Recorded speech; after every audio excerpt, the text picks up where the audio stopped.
Welcome everyone to the life, the celebration of Brian Calvin McCullum, known as Calvin.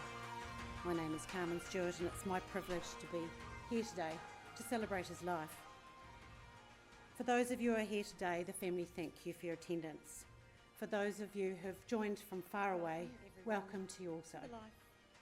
Before we start the service, just a couple of housekeeping matters. If you haven't already, could you pop your phones on silent in case Ghost Dad comes today and uses your phone, or on flight mode. During the service, there'll be a slideshow presentation. After that presentation, there'll be a pause. If anyone wanted to come up and speak, that's the time. You're welcome to come forward. Calvin's family warmly welcome you to share more memories after the service over a cuppa and some afternoon tea. After the cup of tea, the family will travel to the Balclutha Lawn Cemetery where Calvin will be laid to rest. You are all invited and welcome. As Tanya comes forward to light a candle for her dad, we will listen to this Foster and Ellen version of the old Rugged Cross. It was Calvin's wish to have this song. You can either sit in quiet reflection or sing along with the words from your service sheet.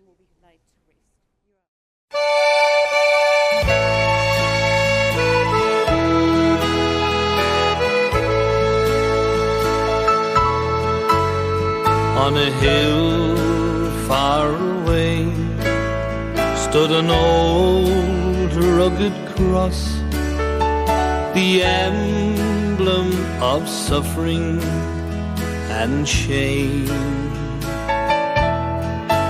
And I love that old cross with the dearest and best, for a world of lost sinners were saved. So I'll cherish the old rugged cross till my trophies at last I lay down. I will cling to the old rugged cross and exchange it someday for a crown.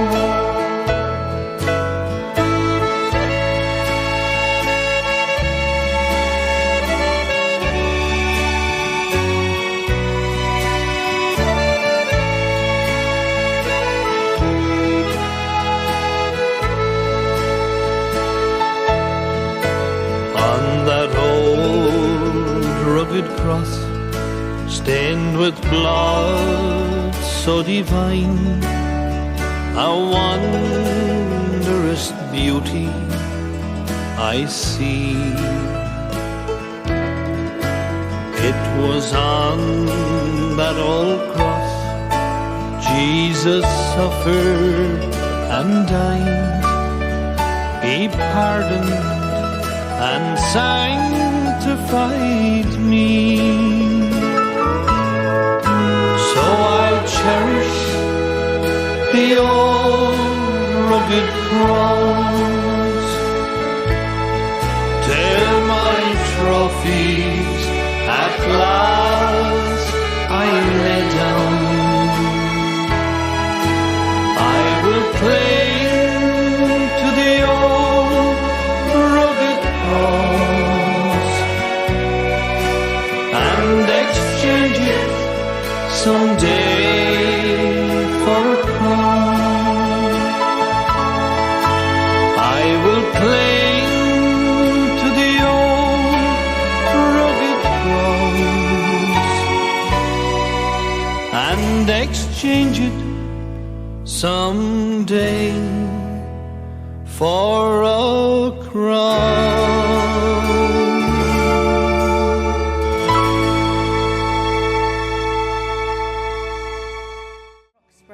On the 4th of February 1951 to his parents Brian and Norma McCullum Needinick. Calvin's twin brothers Robert and Richard followed, and then the younger sister Glenda. Their father was a butcher for some time, then worked in the exchange at Oweka, some time after this moving to the pub game, and became a pub manager for the Clutha Licensing Trust. First at Clydevale, then Lawrence, later as a reliever, but grew tired of the industry once his health deteriorated. Their mother was a homemaker first, and then did work for the Clutha Licensing Trust as the children were older. From an early age, it's apparent that Calvin was an avid sportsman. His brother reports that he was good at any sport he did. It is true to say Calvin loved playing sport and loved watching sport. His brother Richard also commented on his good throwing arm. Richard had been the recipient of a block of wood thrown at the back of his head.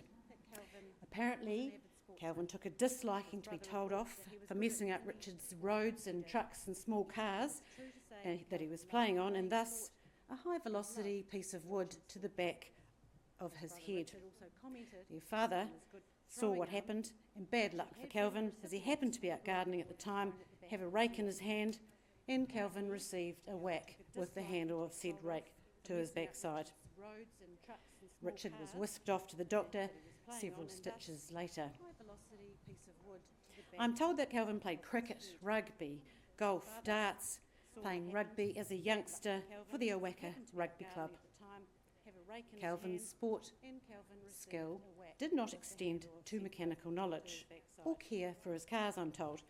Richard said he just about stuffed every car he had. The first was 1967 Mini. He almost put that into the Clutha River at the Clydevale Bridge. Then he bought a Wolseley, later a Mark I Escort, and Richard said he probably had more than that, but he wasn't just there to see them all get stuffed. Like young men of the 60s era, Calvin and his brothers went to Cubs together. As a school leaver, Calvin entered the building trade, working in the 70s for a firm called Jackie Harold Building. In the early 80s, he met Raewyn, who was friends with his sister Glenda. Raewyn was living in North Balclutha, being born and bred there, and had completed her training as a nurse. Now, Raewyn was an accomplished dancer. Calvin, not so much, but he still managed to successfully sweep her off her feet during the year or so that they were courting. They were married in the St Andrew's Church, the Presbyterian Church here in Balclutha, on the 3rd of April 1982. His brother Robert was his best man, and Raewyn had her long-time friend Michelle Ryan as her bridesmaid. At the start of their marriage, they lived in a crib, a family crib, in Kaka Point, on the corner of Moana and Te Rata streets, while Calvin built their forever home. They were blessed with the arrival of Tanya on the 11th of October 1983, and once they'd moved into their family home, along came Dwayne on the 23rd of November 1984, a perfect pigeon pair. Calvin worked many seasons in the Finnegan Freezing Works, we know it as Finnegan now, and this is where it is rumoured he got the name Boss Hog. There is some speculation as to how this came about. It's been mooted that because he was bossy, but the jury is still out at this point. So he worked the in-season at Finnegan and the off-season as a builder. Many barter trades for meat, I'm told, working on someone else's property building. As the children grew, Calvin was on the board of trustees, was a parent at most of the kids' school camps, even earning a prestigious award for the biggest pet at the school, which was actually a deck that he built outside the little room at the school. Needless to say, the staff were obviously very pleased with his work. As a family, they enjoyed travelling around the South Island, and Tanya recalled many childhood holidays in Christchurch, Akaroa, Te Anau, Milford, the West Coast, in campgrounds, in the cabins or something similar.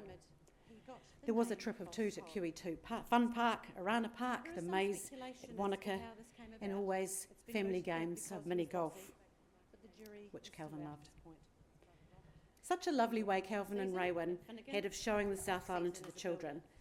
It so happened that it was also proving the existence of things to Tanya, so because she wouldn't believe certain things existed, like a chicken hedge or the mile-long bridge. So these were ways of showing Tanya that these things that they said actually existed. biggest pet at the school. Calvin did like a drink or two, maybe a bit much, but his expertise in making ginger beer came to a swift end as it resulted in a moderate explosion and a hole in the laundry roof. Calvin's love of sport transitioned to being a successful rugby coach for Dwayne and also for the South Otago rep teams. He loved sport, as you've heard, but he also loved to watch sport on TV. He loved harness racing, being a big fan of rugby, rugby league, cricket, basically any sports. And I'm told he was always watching races and constantly made smart-ass remarks at the television. As a family, they would go to the Omaka races, the Roxburgh races. Calvin's obsession with the races even saw him own a racehorse or two, own a race syndicate, and be the reason for a massive collection of sports magazines, racing magazines, and yearling sales magazines. Calvin could be described as a strong personality who had an affinity for sweet treats. Nothing was left safe, unguarded, or kept for later. Tania said the Oddfellows, Imperial Mints, and the Fizzy were all out of bounds from us, but Dad loved them. Tania's uncle told her that Calvin used to like to get his younger siblings to go to the shop and buy his lollies for him. He would know exactly how many lollies that money would buy and check that there was exactly the right amount of lollies that returned from his sibling. Dwayne told me a story he learnt recently. His dad went up a ladder, a building or a fix of some description. Forgetting what he needed, he slung the hammer on the ladder, popped down, but when he went to climb back again, it bonked him on the head. Apparently quite hilarious at the time. I'm sure as a tradesman there'll be many funny stories, including the one that Dwayne and his father, when they were building a fence at someone's property, the house owner came rushing out to tell them they'd hit the water line. They had already realised this too late, unfortunately. Calvin had many strings to his bow, including a stint building kit-set homes here in Balclutha. Dwayne helped his dad for some time and described himself as Dad's gopher. Go for this, go for that. Calvin also enjoyed his Nissan Terrano and those off-road four-wheel driving in the clubs when he wasn't off playing golf. Even as the kids grew up, the tools and things like the ride-on lawnmower were out of bounds. But Calvin had to relinquish the fierce independence of the ride-on lawnmower as after he had his first stroke in 2006 and had tried unsuccessfully to stay on top of his ride-on lawnmower falling off, he had to let others do that for him, all those roles that he would normally have done himself. In later years he travelled to Australia with Tania, going to Sydney and Melbourne, made possible even though mobility was difficult for him. They did the touristy things, the Wax Museum, wildlife parks, but I think the photo on the service sheet where Calvin stood at the MCG is fabulous. I think Calvin liked the odd musical, but in Tania's words, Dad's love of the sound of music has likely shaped her deep-seated love of all musicals and why her and her mum still travel to so many of them. Tania was in her final year of university when Calvin had his stroke. He was very lucky to have Tania there. She was close by and he called her multiple times a day. She would drive up to the ISIS ward at Waikerie Hospital every morning, first thing to deliver his newspaper, have a chat. Some days she would be up there multiple times, and so much so the staff got sick of letting her in through the security door. They just told her the code. Calvin had a bad fall while he was rehabilitating at home and fractured his leg, put a hole in the wall, off to hospital. But more ill health came of this. While Dwayne's mate patched the hole in the wall and put rails in the bathroom and on the stairs, Calvin was giving one heck of a determined fight for his life after a significant cardiac event in the ICU. Calvin had married so well, he had his guardian angel wife by his side when he struggled with his health and mobility. His health was poor. Raywin had retired early. His life changed. He changed. Lego became a passion. which, when you think about it, as a builder who never sat idle, makes complete sense. Calvin became, in Tanya's words, obsessed with Lego. Calvin had a bad fall while he was here today on his casket. Calvin's treasured Lego as a feature. Calvin loved to be busy, so this is why the famous Jenny's Companion group was adored by Calvin, and he was always the first to sign up to activities or outings. Many of Raywin's duties were to drive him and others to outings. He loved the group, the Rummikub, the raffles. Now, there are allegations of cheating at Jenny's group. Calvin's daughter Tanya, who was a very capable criminal defence lawyer, said the names are withheld as these are merely allegations, and it is entirely possible that Dad was the one doing the cheating. I thought that was rather funny. Calvin's family life was also full of animals, the pets and their families. Dear old black fluffy Alfie, Lindsay the fat tabby cat, Nika and Whiskey were cats, Whiskey having 3 legs, Billy the cockatiel, Susie the Labrador, and Giggles. Calvin loved to be busy. You heard the music as the family came in. He loved music like John Farnham, the Seekers, the Irish Rovers, Glenn Campbell and John Reeves. He loved green onion chips, not the dip. He always had fruit salad and rice bubbles with yoghurt and the juice for breakfast. But because he loved TV and stayed up so late, it meant that breakfast would be near lunch. But he wouldn't miss the 3 meals. We'd still manage to squeeze them in a day. He loved to barbecue. And the first year Tanya was in the workforce, she and Dwayne went halves and bought their dad a new barbecue. A family favourite, to have a Kiwi barbecue meal. Tanya recently purchased a new Weber for the family to upgrade the family barbecue. He loved the Chase, Bonanza, Rawhide, and 80s greats like the Dukes of Hazzard, Knight Rider, Beverly Hillbillies. Those British ones are Low Low, Dad's Army, Hogan's Heroes, etc. Many of these have been saved on the hard drive. Dwayne and Calvin would go out to the garage most nights, play darts, maybe pool. Calvin would have a drink of Coke. I asked Dwayne what his dad was like at darts. Terrible, but that was post-stroke. Tanya has prepared a video, a slideshow, as a tribute to her dad. Let's listen to Calvin's favourite music and watch this special video story. Tanya recently purchased a new Weber for the family to upgrade the family barbecue. He loved the Chase, Bonanza, Rawhide, and 80s greats like the Dukes of Hazzard, Knight Rider, Beverly Hillbillies. Those British ones are Low Low, Dad's Army.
I don't know what I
What will we do with the drunken sailor? What will we do with the drunken sailor? What will we do with the drunken sailor early in the morning? Way hey and up she rises, way hey and up she rises, way hey and up she rises early in the morning. Shave his belly with a rusty razor, shave his belly with a rusty razor, shave his belly with a rusty razor early in the morning. Way hey and up she rises, way hey and up she rises, way hey and up she rises early in the morning. We'll put him in a longboat till he's sober, put him in a longboat till he's sober, put him in a longboat till he's sober early in the morning. Way hey and up she rises, way hey and up she rises, way hey and up she rises early in the morning.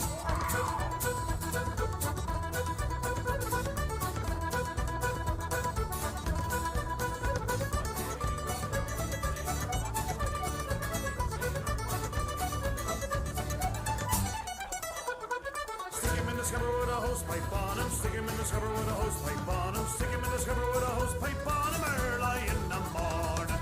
Way hey and up she rises, way hey and up she rises, way hey and up she rises early in the morning. Put him in the bed with the captain's daughter, put him in the bed with the captain's daughter, put him in the bed with the captain's daughter early in the morning. Way hey and up she rises, way hey and up she rises, way hey and up she rises early in the morning. That's what we do with the drunken sailor, that's what we do with the drunken sailor, that's what we do with the drunken sailor early in the morning. Way hey and up she rises, way hey and up she rises, way hey and up she rises early in the morning. Way hey and up she rises, way hey and up she rises, way hey and up she rises early in the morning.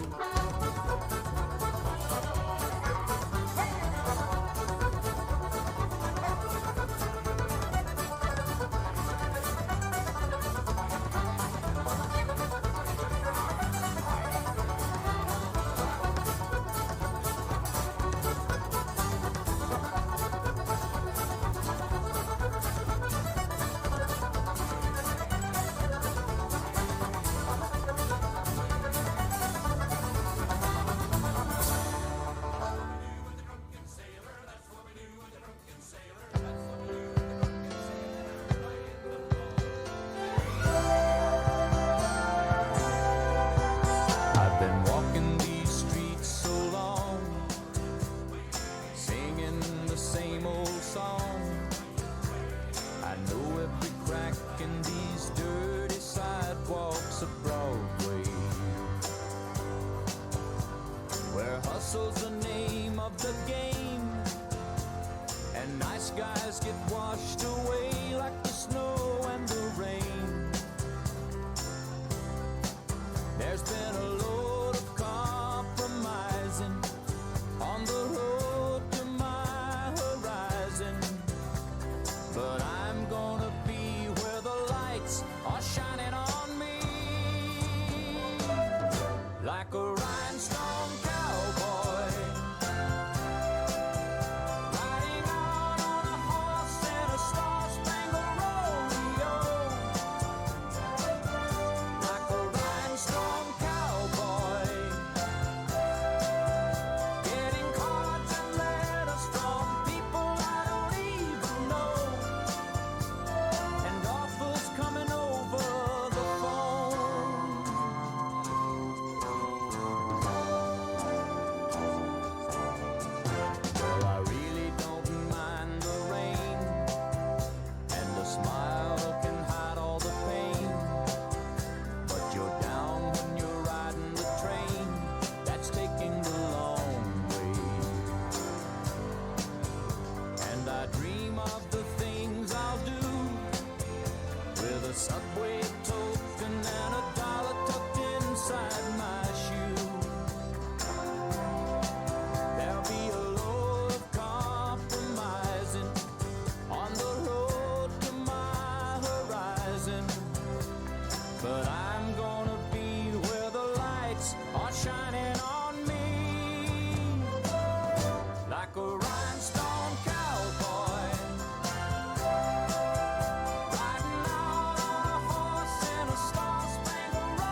still happen now and then. Step into my heart. Leave your cares behind. Welcome to my world, built with you in mind. Knock and the door will open. Seek and you will find. Ask and you'll be given the key to this world of mine. I'll be waiting here with my arms unfurled, waiting just for you. Welcome to my world.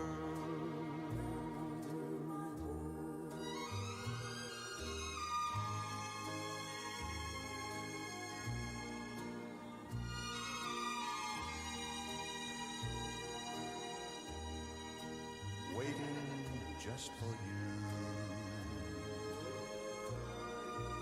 Welcome to my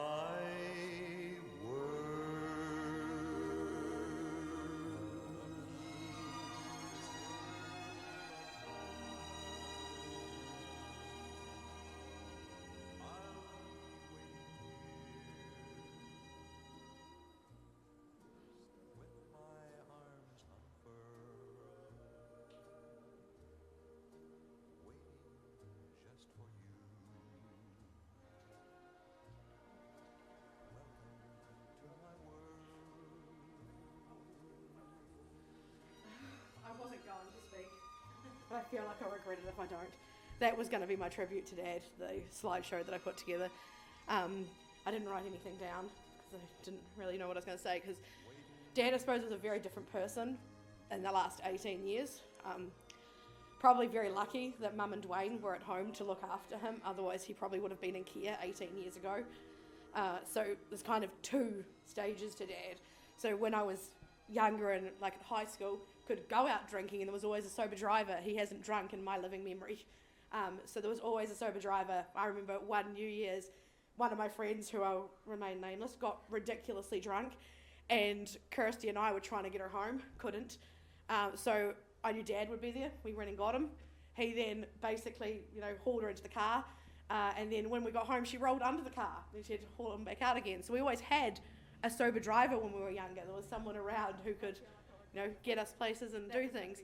And before he had his stroke, he was always wanted to go everywhere, which of course has been alluded to, we'd go on holidays. It surprised me when I started meeting other people that didn't live in South Otago when I went to university and as an adult, who hadn't seen parts of the South Island of New Zealand, who had just been, who had been other things. I'd been everywhere in the South Island apart from basically Nelson and Blenheim.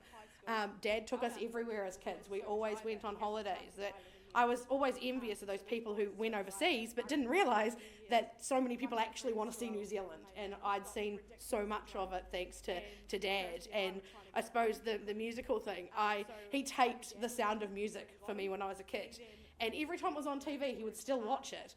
But The Sound of Music is a reasonably long movie musical, and if you want to put it on a standard VHS tape, which back in the day were 3 hours long, you need a lot longer than that. So he'd watched it and paused every single ad to take it out.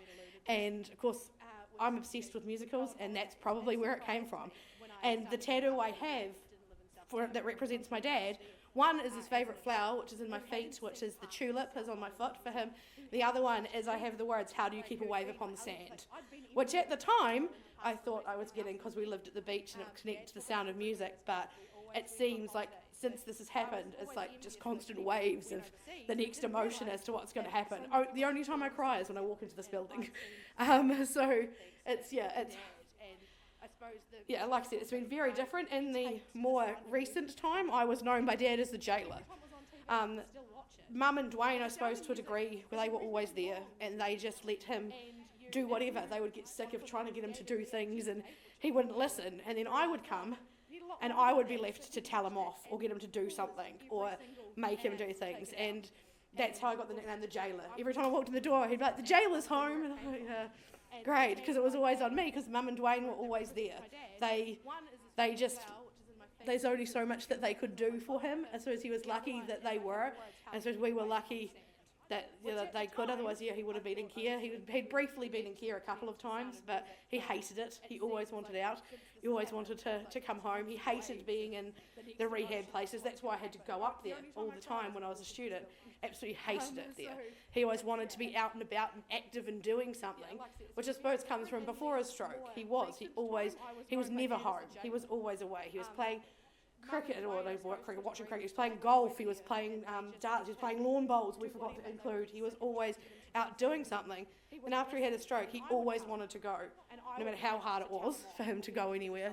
He always wanted to go places and do things. So, yeah, it'll be a lot different, obviously. And yeah, there's no more sport on the TV. Maybe I'll have to take up watching harness racing and start screaming, "Go, you bastard!" as they're coming down the home straight. And then, so maybe I'll have to start doing it. They could, otherwise, he would have been in care. He'd briefly been in care a couple of times, but he hated it. He always wanted out. He always wanted to come home. He hated being in the rehab places. As the service comes to an end, we are reminded that Calvin did his life his way.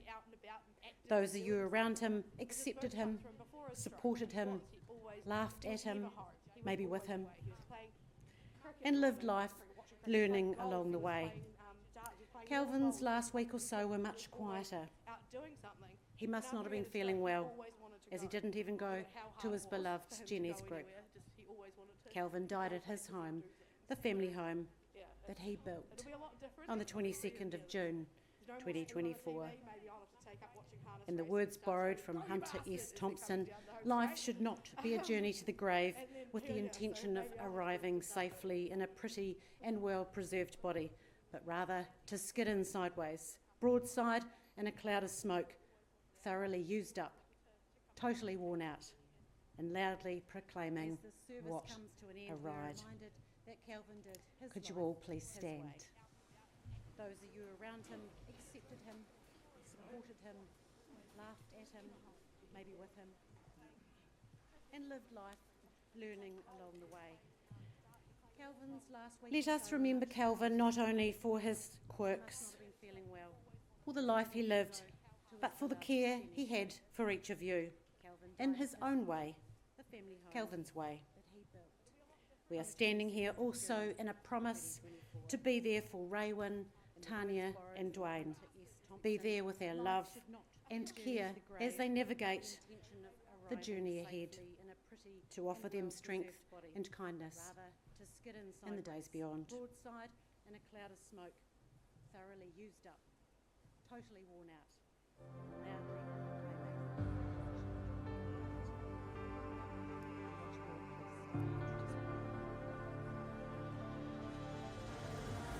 Smelts needs room for the cross, needs support. That's a great ball in front. Smelts, a chance, they've equalised! New Zealand have equalised! It is 1-1. Winston Reid with the goal. It's on the French side, Kennedy there. Now, who's going to do the goal kicking? That's Stephen Donald striding forward. Yep. If the pallbearers could come forward. This is bigger kick as you'll ever get. And so, cometh the hour. 95 points. He scored 95 points. Test rugby, here's his kick.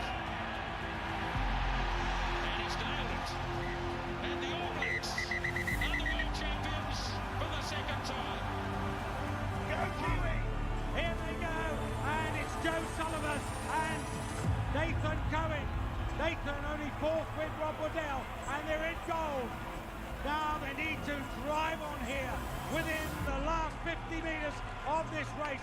Joe Sullivan, Nathan Cohen, 5 strokes from goal. Here we go. 2, 3, 4, 5. Goal to New Zealand. Nathan Cohen and Joe Sullivan are Olympic champions.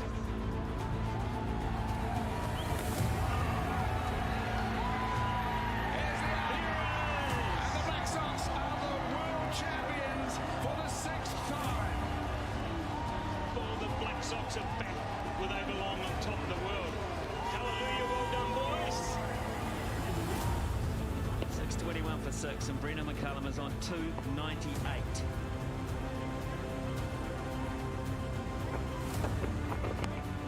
He works it to the gap. He's got it. Magnificent.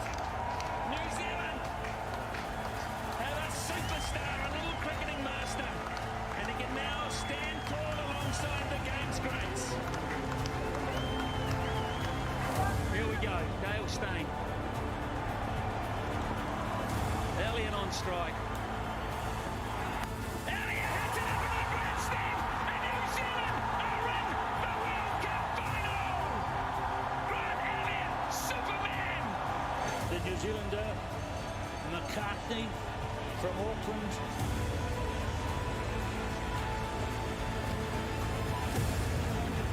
Oh, over she goes, Eliza McCartney. And it's just hit home to her that tonight she has soared to Olympian heights, has taken the bronze medal. 16 phases from the Crusaders, and still they come. Mitch Hunt with a drop goal. Mitch Hunt with a drop goal. Mitch Hunt, he's got it. Unbelievable. I cannot believe what I've just seen.